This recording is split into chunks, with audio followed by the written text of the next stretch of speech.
ದೇಶದೆಲ್ಲೆಡೆ ಇವತ್ತು ಗಣರಾಜ್ಯೋತ್ಸವ ಆಚರಿಸಲಾಗ್ತಾ ಇದೆ. ಕರ್ತವ್ಯ ಪಥದಲ್ಲಿ ರಾಷ್ಟ್ರಪತಿ ದ್ರೌಪದಿ ಮುರ್ಮು ಧ್ವಜಾರೋಹಣ ನೆರವೇರಿಸಲಿದ್ದಾರೆ. ಇತ್ತ ಬೆಂಗಳೂರಿನ ಮಾಣಿಕ್ ಷಾ ಪರೇಡ್ ಮೈದಾನದಲ್ಲಿ ಗಣರಾಜ್ಯೋತ್ಸವ ಸಮಾರಂಭಕ್ಕೆ ಸಕಲ ಸಿದ್ಧತೆ ನಡೆದಿದೆ. ಬೆಳಗ್ಗೆ 9 ಗಂಟೆಗೆ ರಾಜ್ಯಪಾಲ ಥಾವರ್ ಚಂದ್ ಗೆಹ್ಲೋಟ್ ಧ್ವಜಾರೋಹಣ ನೆರವೇರಿಸಲಿದ್ದಾರೆ. ಪಥ ಸಂಚಲನದಲ್ಲಿ army, air force, scout and guides, NCC, Seva Dal ಸೇರಿದಂತೆ 100 ಮಂದಿ ಭಾಗಿಯಾಗಲಿದ್ದಾರೆ. ಜೊತೆಗೆ ಶಾಲಾ ಮಕ್ಕಳ 2 ಸಾಂಸ್ಕೃತಿಕ ಕಾರ್ಯಕ್ರಮಗಳು ಇರಲಿದ್ದು ಸುಮಾರು 1400 ಮಕ್ಕಳು ಭಾಗವಹಿಸಲಿದ್ದಾರೆ. ಇನ್ನು ಗಣರಾಜ್ಯೋತ್ಸವ ಹಿನ್ನೆಲೆ ರಾಜ್ಯದ ಸರ್ಕಾರಿ ಕಟ್ಟಡಗಳಿಗೆ ದೀಪಾಲಂಕಾರ ಮಾಡಲಾಗಿದೆ. ರಾತ್ರಿ ಬೆಂಗಳೂರಿನ ವಿಧಾನಸೌಧ ಮತ್ತು ಲೋಕಭವನಕ್ಕೆ ಕೇಸರಿ, ಬಿಳಿ ಮತ್ತು ಹಸಿರು ಬಣ್ಣದ ದೀಪಾಲಂಕಾರಗಳನ್ನು ಮಾಡಲಾಗಿದೆ. ದೀಪಾಲಂಕಾರ ನೋಡೋಕೆ ಜನ ಸಾಗರವೇ ಸೇರಿದೆ.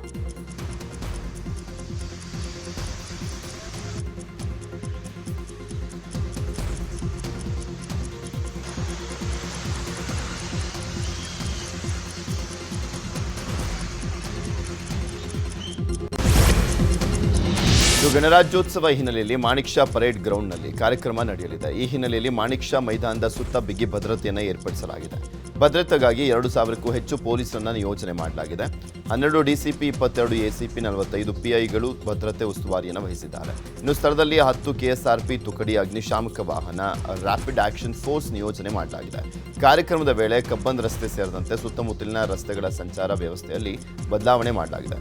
ಬೆಳಗ್ಗೆ 8:30ರಿಂದ 10:30ರವರೆಗೆ ಕೆಲವು ರಸ್ತೆಗಳು ಬಂದ್ ಇರಲಿದೆ. ಬೆಂಗಳೂರಿನ ಮಾಣಿಕ್ ಷಾ ಪರೇಡ್ ಗ್ರೌಂಡ್ನಲ್ಲಿ ಗಣರಾಜ್ಯೋತ್ಸವ ಕಾರ್ಯಕ್ರಮ ನಡೆಯಲಿದೆ. ಈ ಕಾರ್ಯಕ್ರಮಕ್ಕೆ ಜೈಲಿನ ಬೇಕರಿಯಲ್ಲಿ ತಯಾರಾದ ತಿಂಡಿಗಳು ಬರ್ತಾ ಇವೆ. ಗಣ್ಯರಿಗಾಗಿ ಸ್ವೀಟ್ಸ್, ಬಿಸ್ಕೆಟ್ಸ್, ಚೌಚೌ ಸೇರಿದಂತೆ ಹಲವು ತಿಂಡಿಗಳು ಸಿದ್ಧವಾಗಿವೆ. ಸಿಎಂ ಸೇರಿದಂತೆ ಹಲವು ಅಧಿಕಾರಿಗಳು ಜೈಲಿನಲ್ಲಿ ತಯಾರಾದ ತಿಂಡಿಗಳನ್ನು ಸವಿಯಲಿದ್ದಾರೆ.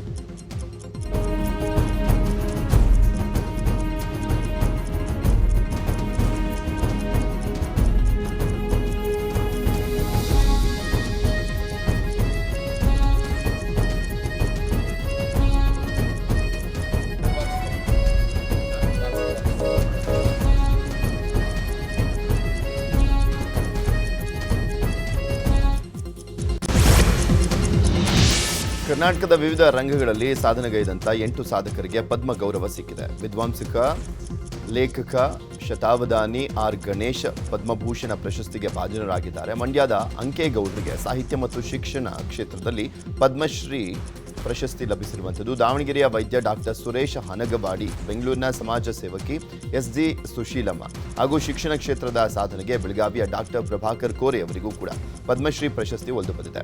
ವಿಜ್ಞಾನ ತಂತ್ರಜ್ಞಾನ ಕ್ಷೇತ್ರದಲ್ಲಿ ಶುಭ ವೆಂಕಟೇಶ್ ಅಯ್ಯಂಗಾರ್, ಉದ್ಯಮ ಹಾಗೂ ವ್ಯಾಪಾರ ಕ್ಷೇತ್ರದ ಸಾಧನೆಗೆ ಮರಣೋತ್ತರವಾಗಿ ಟಿಟಿ ಜಗನ್ನಾಥ್ ಅವರಿಗೆ ಪದ್ಮಶ್ರೀ ಪ್ರಶಸ್ತಿ ಲಭಿಸಿದೆ.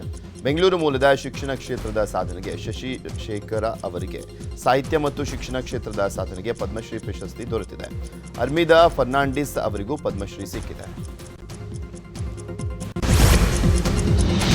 ಭಾರತದ ಪ್ರಮುಖ ನಾಗರಿಕ ಪ್ರಶಸ್ತಿಗಳು ದೊರೆತಿರುವುದಕ್ಕೆ ಸಾಧಕರು ಹರ್ಷ ವ್ಯಕ್ತಪಡಿಸಿದ್ದಾರೆ. ಆರೋಗ್ಯ ಮತ್ತು ಶಿಕ್ಷಣ ಕ್ಷೇತ್ರದಲ್ಲಿ ಪ್ರಭಾಕರ್ ಕೋರೆ ಅವರಿಗೆ ಪದ್ಮಶ್ರೀ ಸಿಕ್ಕಿದೆ. ಈ ಬಗ್ಗೆ ಪ್ರತಿಕ್ರಿಯೆ ಕೊಟ್ಟಿರುವ ಪ್ರಭಾಕರ್ ಕೋರೆ, ಪ್ರಶಸ್ತಿಯನ್ನು ರೈತರು ಸಂಸ್ಥೆಯ ಸಿಬ್ಬಂದಿಗಳಿಗೆ ಅರ್ಪಣೆ ಮಾಡ್ತೀನಿ. ನನ್ನ ಸಾಧನೆಯನ್ನು ಗುರುತಿಸಿ ಪ್ರಶಸ್ತಿ ಕೊಟ್ಟ ರಾಷ್ಟ್ರಪತಿಗಳಿಗೆ ಧನ್ಯವಾದ ಸಲ್ಲಿಸ್ತೀನಿ ಅಂತ ಹೇಳಿದ್ದಾರೆ. ಇನ್ನು ಪದ್ಮಶ್ರೀ ಪುರಸ್ಕೃತ ಅಂಕೇಗೌಡ ಪ್ರಧಾನಿ ಮೋದಿಗೆ ಅಭಿನಂದನೆ ಸಲ್ಲಿಸಿದ್ದಾರೆ. ಇನ್ನು ಪದ್ಮಭೂಷಣ ಪುರಸ್ಕೃತ ಶತಾವಧಾನಿ ಗಣೇಶ್, ಪದ್ಮಶ್ರೀ ಪುರಸ್ಕೃತ ಡಾಕ್ಟರ್ ಸುರೇಶ್ ಹನಗವಾಡಿ, ಸುಶೀಲಮ್ಮ ಪ್ರತಿಕ್ರಿಯೆಯನ್ನು ಕೊಟ್ಟಿದ್ದು ಸಂತಸ ವ್ಯಕ್ತಪಡಿಸಿದ್ದಾರೆ.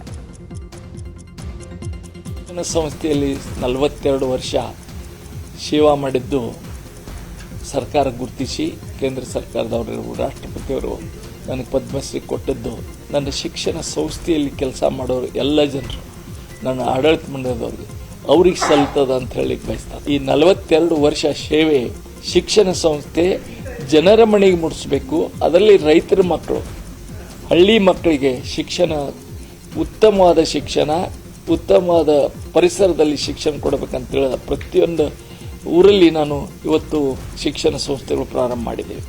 ಅದ್ರ ಸಂತೋಷ ಆಗ್ತಾ ಇದೆ. ಯಾಕೆಂದರೆ ನನ್ನನ್ನು ಗುರುತಿಸಿದೆಯಲ್ಲ ಕೇಂದ್ರ ಸರ್ಕಾರ ಆಗ್ಬೋದು, ನಮ್ಮ ಗೌರವಾನ್ವಿತ ಮೋದಿ ಸಾಹೇಬ್ರಾಗ್ಬೋದು, ಇದನ್ನು ಗುರುತಿಸಿದಾರಲ್ಲ ಸರ್, ಇಷ್ಟು ಜನ ಮಧ್ಯೆ ಸಂತೋಷ ಆಗುತ್ತೆ ಸರ್. ಬಟ್ ಒಂದು ಹೇಳ್ತೀನಿ ಸರ್, ಭಾಳ ಕಷ್ಟಪಟ್ಟಿದ್ದೀನಿ, ಹೋರಾಟ ಮಾಡಿದ್ದೀನಿ. ಇದನ್ನು ಈ ಜಾಗಕ್ಕೆ ಸೇರಿಸೋದಕ್ಕೆ ನನ್ನ ಏನಿದೆ ನನ್ನ ಜೀವನವನ್ನೇ ಇದಕ್ಕೆ ಪಣ ಇಟ್ಟು ಮಾಡಿದ್ದೀನಿ ಸರ್. ಯಾಕೆಂದರೆ ಒಂದು ತಲೆಮಾರು ಉಳಿಯಲಿ, ನಮ್ಮ ಮಕ್ಕಳಿಗೆ ಮುಂದೆ ಪೀಳಿಗೆಗೆ ಇದು ಅನುಕೂಲ ಆಗಲಿ ಅಂತ ನಾನು ಮಾಡಿ ಯಾವುದೇ ವಿಧವಾದಂಥ ನೀವು ಒಂದು ಲೈಬ್ರರಿ ಮಾಡಿ ಮೇಂಟೈನ್ ಮಾಡೋದು ಕಷ್ಟ ಇದೆ. ಇಲ್ಲಿ ಎಂಟ್ರೆನ್ಸ್ ಫೀಸ್ ಇಲ್ಲ, ಮೆಂಬರ್ಶಿಪ್ ಫೀಸ್ ಇಲ್ಲ, ಯಾರ್ಯಾರೋ ಬಂದು ಒಂದು ದಿವಸ ಮಾಡಿದ್ದೀನಿ. ಖುಷಿ ಆಯ್ತಾ ಇದೆ ಸರ್, ಖಂಡಿತ ಖುಷಿ. ಇದಕ್ಕಿಂತ ಉತ್ತಮರಾದವರಿಗೆ ಈ ರೀತಿಯಾದ ಪ್ರಶಸ್ತಿಗಳು ಬರಲಿಲ್ಲ. ಉದಾಹರಣೆಗೆ ನನ್ನ ಗುರುಗಳಾದಂಥ ವಿದ್ವಾನ್ ಎನ್ ರಂಗನಾಥ್ ಶರ್ಮರು, ನನಗೆ ತುಂಬ ಆದರಣೀಯರಾದಂಥ ಡಾಕ್ಟರ್ ಕೆ ಕೃಷ್ಣಮೂರ್ತಿಯವರು, ಮತ್ತೊಬ್ಬ ಗುರು ಸಮಾನರಾದವರು, ನನಗೆ ಅವಧಾನದ ಗುರುಗಳಾದ ಲಂಕಾ ಕೃಷ್ಣಮೂರ್ತಿಯವರು, ಇವರೆಲ್ಲ ಕೀರ್ತಿಶೇಷರಾದರು. ಈ ಬಗ್ಗೆ ಗೌರವಗಳಿಗೆ ಎಷ್ಟಕ್ಕೋ ಪಾತ್ರರಾಗಬಲ್ಲಂಥ ಮಹನೀಯರಾಗಿದ್ದರು. ಹಾಗಾಗಿ ಅವರಿಗಿಂತ ಈ ಪ್ರಶಸ್ತಿ ಬಂದಿದ್ದರಿಂದ ಅವ್ರ ಪಾದಗಳಿಗೆ ಇದನ್ನು ನಾನು ಅರ್ಪಣೆ ಮಾಡ್ತೀನಿ. ನನಗಿಷ್ಟನ್ನು ಕೊಟ್ಟದ್ದು ನನ್ನ ಮಾತೃಭಾಷೆ ಕನ್ನಡ. ನಮ್ಮ ಈ ರಾಜ್ಯದಲ್ಲಿ ಅವಧಾನ ಕಲೆಗೆ ಈ ಉತ್ತೇಜನ ಕೊಟ್ಟರು. ಸಾಹಿತ್ಯ ಈ ಥರ ವಿರಳವಾದ ರೋಗಕ್ಕೆ ನಾನು ಕೆಲಸ ಮಾಡ್ತಾ ಇರಬೇಕಾದ ಶ್ರಮವನ್ನು ಗುರುತಿಸಿದ್ದೇ ಬಹಳ ಸಂತೋಷ ಆಗಿದೆ. ಆಮೇಲೆ ನಮ್ಮ ವೇದನೆ ಒಂಥರ ಮೂಕ ವೇದನೆ ನಮ್ಮದು, ಯಾರು ಸಾಮಾನ್ಯ ಜನರಿಗೆ ಗೊತ್ತಾಗಲ್ಲ, ಈವನ್ ಸರ್ಕಾರಕ್ಕೂ ಗೊತ್ತಾಗಲ್ಲ. ಅದನ್ನು ಈ ಒಂದು ಅವಾರ್ಡ್ ನೀಡುವ ಮುಖಾಂತರ ನನಗೆ ಇನ್ನೂ ಹೆಚ್ಚು ಪ್ರೋತ್ಸಾಹ ನೀಡಿ ಇನ್ನೂ ಹೆಚ್ಚು ಉತ್ಕೃಷ್ಟ ಚಿಕಿತ್ಸೆ ನೀಡುವ ಒಂದು ಅವಕಾಶ ನನಗೆ ಸಿಕ್ಕಿದೆ ಅಂತ ನಾನು ಭಾವಿಸಿದ್ದೆ. ಶ್ರೇಷ್ಠ ದಿವ್ಯಾಂಗಜನ ಪ್ರಶಸ್ತಿ ಸಿಕ್ತು. ಬಟ್ ಅದು ನಾವು ಡಿಸಬಿಲಿಟಿ ಸೆಕ್ಟರ್ನಲ್ಲಿ ವರ್ಕ್ ಮಾಡಿದ್ದಕ್ಕೆ ಬಂತು ಅಂದ್ಕೊಂಡ್ವಿ. ಬಟ್ ಇದು ಈ ಅವಾರ್ಡ್ ಇದನ್ನೇ ಬೇರೆ ಅಲ್ಲ, ನಾವು ಇದ್ರ ಕನಸು ಮನಸ್ಸಲ್ಲೂ ನೆನೆಸಿರಲಿಲ್ಲ. ಬಟ್ ಆದರೆ ಇದನ್ನೆಲ್ಲ ಗುರುತಿಸಿ ಹೇಗೆ ಮಾಡೋದು ಅನ್ನೋದು ಒಂದು ಆಶ್ಚರ್ಯ ಆಗಿದೆ. ಸೊ ಅದನ್ನೆಲ್ಲರೂ ಖುಷಿನೂ ಆಗಿದೆ. ಯಾಕೆ ಅಂತ ನಾವು ಖುಷಿ ಪಡೋದು ಎಲ್ರಿಗೂ ಖುಷಿ ಆಗಿದೆ. ಎಲ್ಲರೂ ಫೋನ್ ಮಾಡ್ತಿದ್ರು, ಫ್ರೆಂಡ್ಸು ಮತ್ತು ಬೇರೆ ಬೇರೆ NGOಸು ಎಲ್ಲರ ಮೇಲಿಂದ ಮತ್ತು ಹಳೇಬರು ನಮ್ಮ ಸ್ಟೂಡೆಂಟ್ಸ್ ಇದ್ದಾರಲ್ಲ ಅವರು ಖುಷಿಪಟ್ಟು ಎಲ್ಲ ಫೋನ್ ಮಾಡ್ತಿದ್ದಾರೆ. ಅತ್ಯುತ್ತಮವಾದಂಥ ಪ್ರಶಸ್ತಿ ಇದು. ಯಾಕೆ ಯಾರೂ ಎಕ್ಸ್ಪೆಕ್ಟ್ ಮಾಡದೇ ಇರ್ತಕ್ಕಂಥದ್ದು ಆ ರೀತಿ ಬಂದದ್ದು. ನಮ್ಮ ಈ ಹಳ್ಳಿನಲ್ಲಿರೋರೆಲ್ಲ ಬಂದು ಒಂದು ಧನ್ಯವಾದ, ಇದನ್ನು ಥ್ಯಾಂಕ್ಸ್ ಹೇಳುವ ಅಂದರೆ ಖುಷಿ ಆಯಿತು ಅಂತ ಹೇಳಿಬಿಟ್ಟು ಬಂದು ಹೇಳ್ತಾ ಇದ್ದಾರೆ. ಅಂದರೆ ಇದು ಸಾಮಾನ್ಯದ್ದಲ್ಲ, ಅತಿ ಉತ್ತಮ ಅಂತ ಏನು ಹೇಳ್ತೀವಿ ಆ ರೀತಿ ಇರತಕ್ಕಂಥ ಒಂದು ಪ್ರಶಸ್ತಿ ಇದು. ಈ ಪ್ರಶಸ್ತಿಗೆ ಆಯ್ಕೆ ಮಾಡಿದಂಥ ರಾಷ್ಟ್ರಪತಿಗಳಿಗೆ, ಪ್ರೈಮ್ ಮಿನಿಸ್ಟ್ರಿಗೆ ಮತ್ತು ಹೋಮ್ ಮಿನಿಸ್ಟ್ರು ದ್ರೌಪದಿ ಮುರ್ಮು ಅವರು, ಮೋದಿ ಸರ್, ಆಮೇಲೆ ಅಮಿತ್ ಶಾ ಅವರಿಗೆ ಧನ್ಯವಾದ. ನಮ್ಮ ಇದು ಬೆಂಗಳೂರು ದಕ್ಷಿಣ ಜಿಲ್ಲೆಯ ಚನ್ನಪಟ್ಟಣದಲ್ಲಿ ಬೊಂಬೆ ನಾಡ ಗಂಗೋತ್ಸವ ಅದ್ದೂರಿಯಾಗಿ ನಡೆದಿದೆ. ಬಾಲಕರ ಪದವಿ ಪೂರ್ವ ಕಾಲೇಜು ಮೈದಾನದಲ್ಲಿ ಬೊಂಬೆ ನಾಡ ಗಂಗೋತ್ಸವ ಕಾರ್ಯಕ್ರಮ ನಡೆಯಿತು. ಸಾವಿರಾರು ಸಂಖ್ಯೆಯಲ್ಲಿ ಜನ ಭಾಗಿಯಾಗಿದ್ದರು. ಶಾಸಕ ಸಿಪಿ ಯೋಗೇಶ್ವರ್ ಮತ್ತು ಮಾಜಿ ಸಂಸದ ಡಿಕೆ ಸುರೇಶ್ ನೇತೃತ್ವದಲ್ಲಿ ನಡೆದಂಥ ಈ ಕಾರ್ಯಕ್ರಮಕ್ಕೆ ಡಿಸಿಎಂ ಡಿಕೆಶಿ, ಡಾಲಿ ಧನಂಜಯ್, ಜೋಗಿ ಪ್ರೇಮ್, ಗಿಲ್ಲಿ ನಟ ಸೇರಿದಂತೆ ಹಲವರು ಭಾಗಿಯಾಗಿದ್ದರು.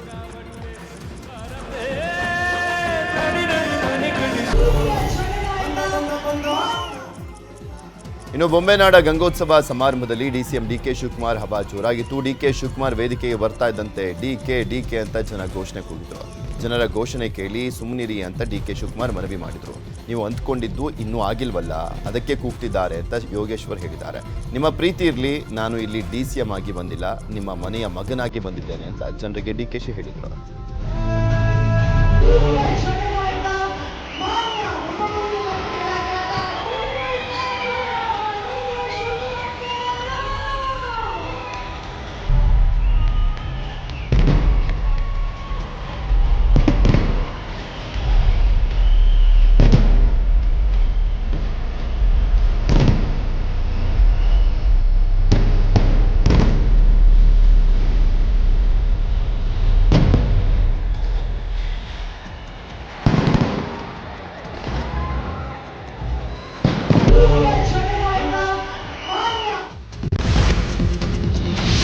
ಸಿಎಂ ಸಿದ್ದರಾಮಯ್ಯ ಆರ್ಥಿಕ ಸಲಹೆಗಾರ ಬಸವರಾಜ ರಾಯರೆಡ್ಡಿ ಕಾರ್ಯಕ್ರಮದಲ್ಲಿ ಕಲ್ಲೆಸೆದಿರೋ ಘಟನೆ ನಡೆದಿದೆ. ಕೊಪ್ಪಳ ಜಿಲ್ಲೆ ಕುಕನೂರ ತಾಲೂಕಿನ ಬೆಣಕಲ್ ಗ್ರಾಮದಲ್ಲಿ ಆಯೋಜಿಸಿದ್ದ ಕಾರ್ಯಕ್ರಮದಲ್ಲಿ ಬಸವರಾಜ ರಾಯರೆಡ್ಡಿ ಭಾಷಣ ಮಾಡ್ತಾ ಇದ್ರು. ಈ ವೇಳೆ ಅಲ್ಲೇ ಇದ್ದ ಮಾನಸಿಕ ಅಸ್ವಸ್ಥನೊಬ್ಬ ವೇದಿಕೆಯತ್ತ ಕಲ್ಲೆಸೆದಿದ್ದಾನೆ.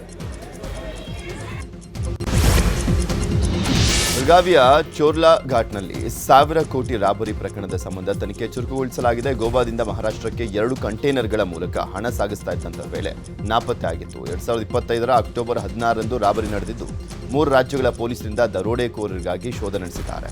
ಪ್ರಕರಣದ ಸಂಬಂಧ ಮಹಾರಾಷ್ಟ್ರ ಸರ್ಕಾರ SIT ರಚನೆ ಮಾಡಿದೆ. ತನಿಖೆ ಕೈಗೊಂಡಿರುವಂಥ SIT 6 ಮಂದಿಯನ್ನು ವಶಕ್ಕೆ ಪಡೆದಿದ್ದು ನಾಸಿಕ್ನಲ್ಲಿ ವಿಚಾರಣೆ ಮಾಡ್ತಾ ಇದ್ದಾರೆ.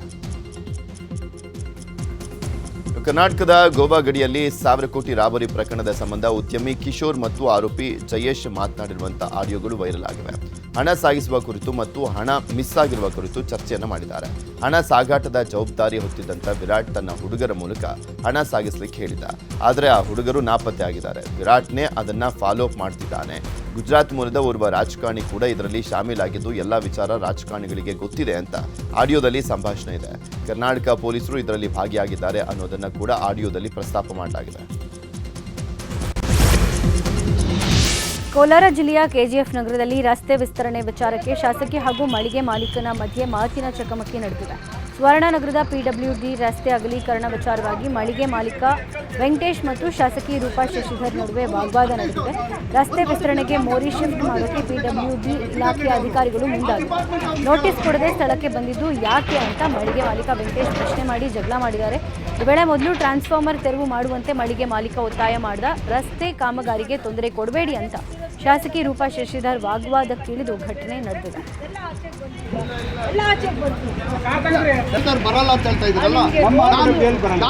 ಕೋಲಾರ ಜಿಲ್ಲೆಯ ಕೆಜಿಎಫ್ ನಗರದಿಂದ ಪಾರಾಂಡಹಳ್ಳಿಯವರೆಗೆ ರಸ್ತೆ ಅಗಲೀಕರಣ ಕಾಮಗಾರಿ ಹಿನ್ನೆಲೆ ರಸ್ತೆ ಬದಿಯ ಮನೆ ಹಾಗೂ ಮಳಿಗೆಗಳನ್ನು ತೆರವು ಮಾಡಲಾಗ್ತಾ ಇದೆ.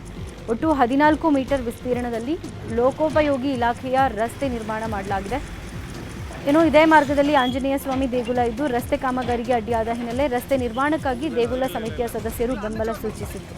ಇನ್ನು ಜೆಸಿಬಿ ಮೂಲಕ ದೇಗುಲದ ಮುಂಭಾಗದ 6 ಅಡಿಗಳನ್ನು ಕಟ್ಟಡವನ್ನು ತೆರವು ಮಾಡಲಾಗಿದೆ. ಕುಷ್ಟಗಿಯಿಂದ ಕೊಪ್ಪಳ ರಸ್ತೆ ಅಭಿವೃದ್ಧಿಗೆ ಲೋಕೋಪಯೋಗಿ ಇಲಾಖೆಗೆ ಹೇಳ್ತೇನೆ ಅಂತ ಸಂಸದ ರಾಜಶೇಖರ್ ಹಿಟ್ನಾಳ್ ಹೇಳಿದ್ದಾರೆ. ನಿನ್ನೆ ಬೆಳಗ್ಗೆ ನ್ಯೂಸ್ 18ನಲ್ಲಿ ಕುಷ್ಟಗಿ ಕೊಪ್ಪಳ ರಸ್ತೆ ಅವ್ಯವಸ್ಥೆ ಕುರಿತು ವರದಿ ಪ್ರಸಾರ ಆಗಿತ್ತು. ಈ ಕುರಿತು ಪ್ರತಿಕ್ರಿಯಿಸಿರುವಂತಹ ಹಿಟ್ನಾಳ್, ಜಿಲ್ಲೆಯಲ್ಲಿ ಹಲವು ರಾಜ್ಯ ಹೆದ್ದಾರಿಗಳನ್ನು ರಾಷ್ಟ್ರೀಯ ಹೆದ್ದಾರಿಗಳನ್ನಾಗಿ ಮೇಲ್ದರ್ಜೆಗೇರಿಸಲಿಕ್ಕೆ ಕೇಂದ್ರಕ್ಕೆ ಪ್ರಸ್ತಾವನೆ ಸಲ್ಲಿಸಲಾಗಿದೆ ಅಂತ ಹೇಳಿದ್ದಾರೆ.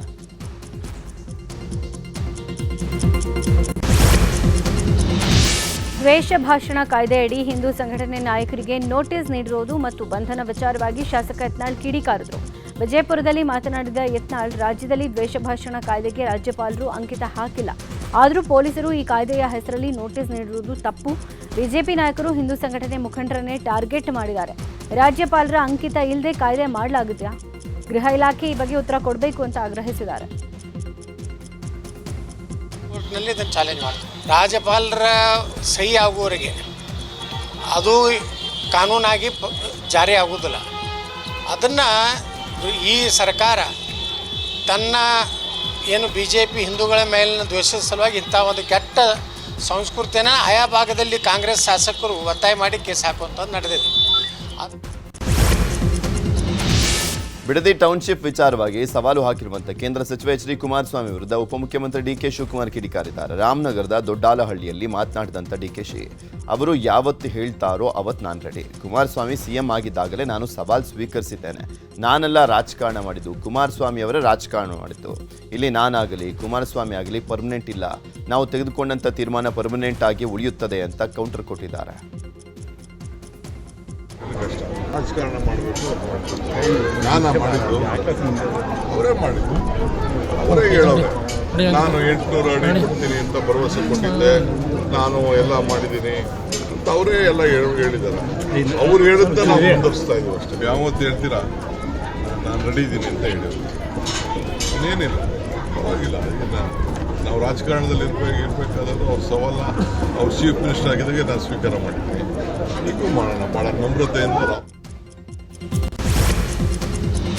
ವಿಜಯಪುರದಲ್ಲಿ ನಿನ್ನೆ ಅಖಿಲ ಭಾರತೀಯ ವಿದ್ಯಾರ್ಥಿ ಪರಿಷತ್ನ ಸಮ್ಮೇಳನ ನಡೆಯಿತು. ಸಮ್ಮೇಳನದಲ್ಲಿ ಮಾತನಾಡಿದ ABVP ಮುಖಂಡ ಅಭಿಷೇಕ್ ದೊಡ್ಮನಿ ಗೃಹ ಸಚಿವ ಪರಮೇಶ್ವರ್ ವಿರುದ್ಧ ವಾಗ್ದಾಳಿ ನಡೆಸಿದರು.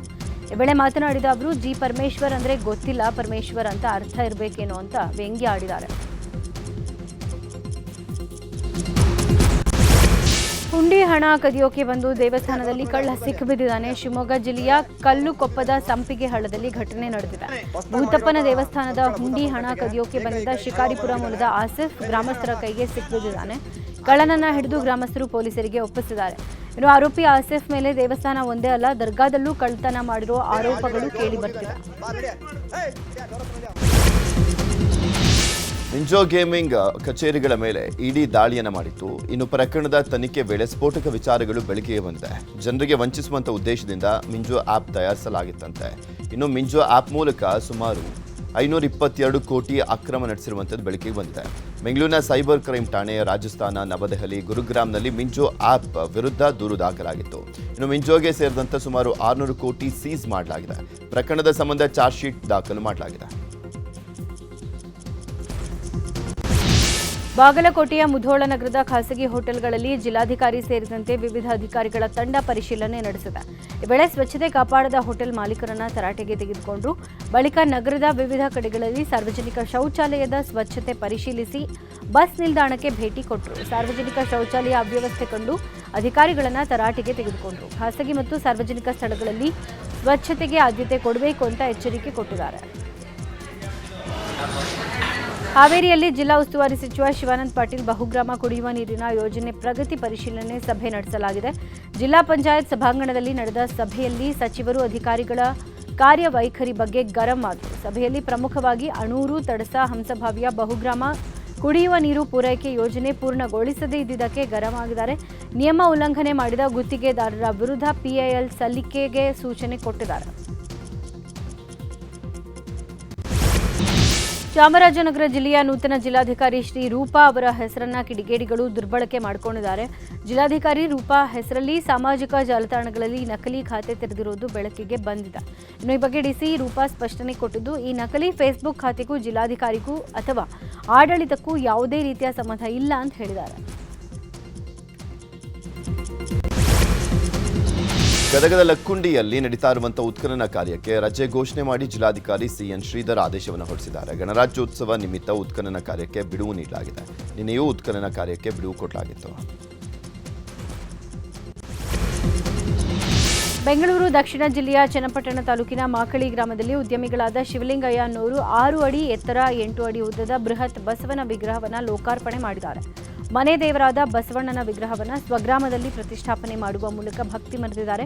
ತಮಿಳುನಾಡಿನಿಂದ ವಿಗ್ರಹವನ್ನು ಕೆತ್ತಿಸಿದ್ದು ಈಗ ವಿವಿಧ ಪೂಜೆ ಹೋಮವನ್ನು ನೆರವೇರಿಸಿ ಬಸವನಿಗೆ ನೆಲೆ ಮಾಡಿದ್ದಾರೆ.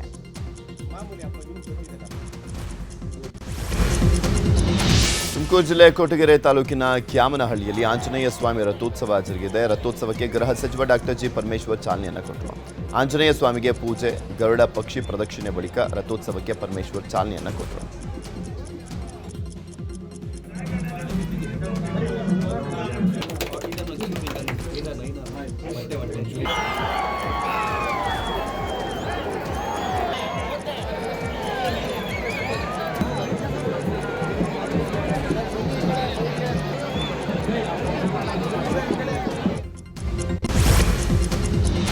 ಚಿಕ್ಕಬಳ್ಳಾಪುರ ಜಿಲ್ಲೆಯ ಚೇಳೂರು ತಾಲೂಕಿನ ಪಾಪಾಗ್ನಿ ನದಿ ದಡದಲ್ಲಿರುವ ಚೋಳರ ಕಾಲದ ಪ್ರಸಿದ್ಧ ಶ್ರೀ ಕೋದಂಡರಾಮಸ್ವಾಮಿ ದೇಗುಲದ ಬ್ರಹ್ಮರಥೋತ್ಸವ ಸಂಭ್ರಮದಿಂದ ಜರುಗಿದೆ.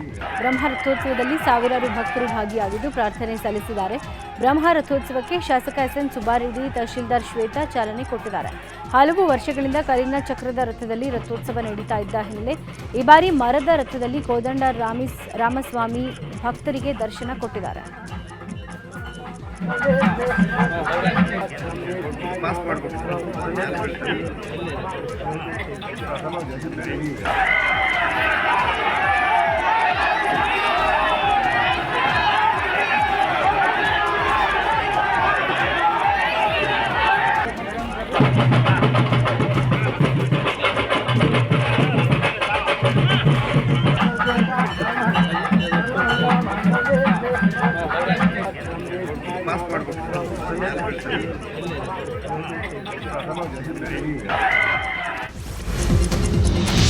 ಬಿಗ್ ಬಾಸ್ 12ರ ರನ್ನರ್ ಅಪ್ ರಕ್ಷಿತಾ ತವರಿನಲ್ಲಿ ಟೆಂಪಲ್ ರನ್ ಮಾಡ್ತಿದ್ದಾರೆ. ಮುಂಬೈಗೆ ತೆರಳುವುದಕ್ಕೂ ಮುನ್ನ ತನ್ನೂರು ಪಡುಬಿದ್ರೆಯಲ್ಲಿ ತಂಗಿದ್ದಂಥ ರಕ್ಷಿತಾ ಶೆಟ್ಟಿ ಕಾಪು ಮಾರಿಗುಡಿಗೆ ಭೇಟಿಯನ್ನು ಕೊಟ್ಟಿದ್ದಾರೆ.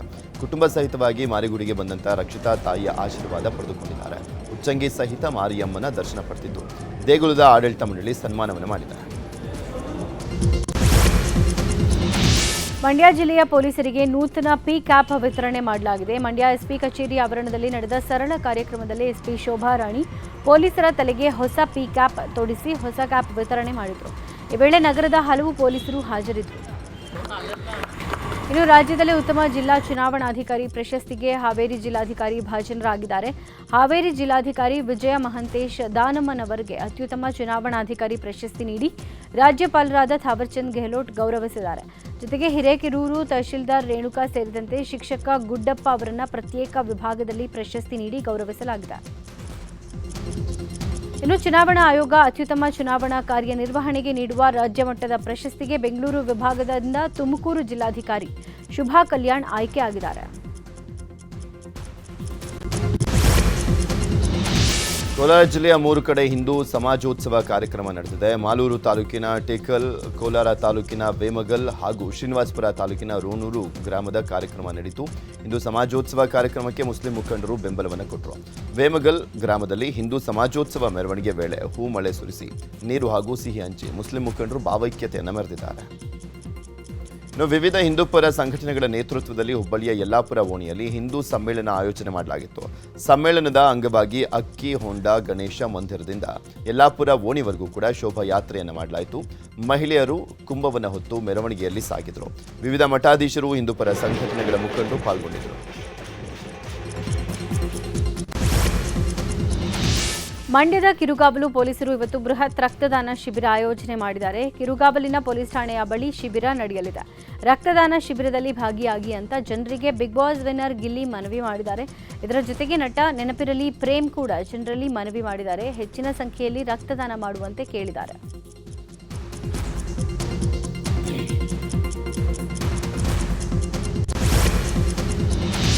ಚಿತ್ರದುರ್ಗದಲ್ಲಿ ಸುಗಮ ಸಂಚಾರ ಕಲ್ಪಿಸುವಂತ ನಿಟ್ಟಿನಲ್ಲಿ ಹೈಟೆಕ್ ಬಸ್ ನಿಲ್ದಾಣ ಕಟ್ಟಡಕ್ಕೆ ಅಡಿಗಲ್ಲು ಹಾಕಿ 2 ವರ್ಷ ಕಳೆದರೂ ಕೂಡ ಕಾಮಗಾರಿ ಮಾತ್ರ ಆರಂಭವಾಗಿಲ್ಲ. ನಗರದಲ್ಲಿ ದಿನದಿಂದ ದಿನಕ್ಕೆ ಸಂಚಾರ ದಟ್ಟಣೆ ಹೆಚ್ಚಾಗ್ತಾ ಇದ್ದು ವಾಹನ ಸವಾರರು ಪರದಾಡುವಂತಾಗಿದೆ.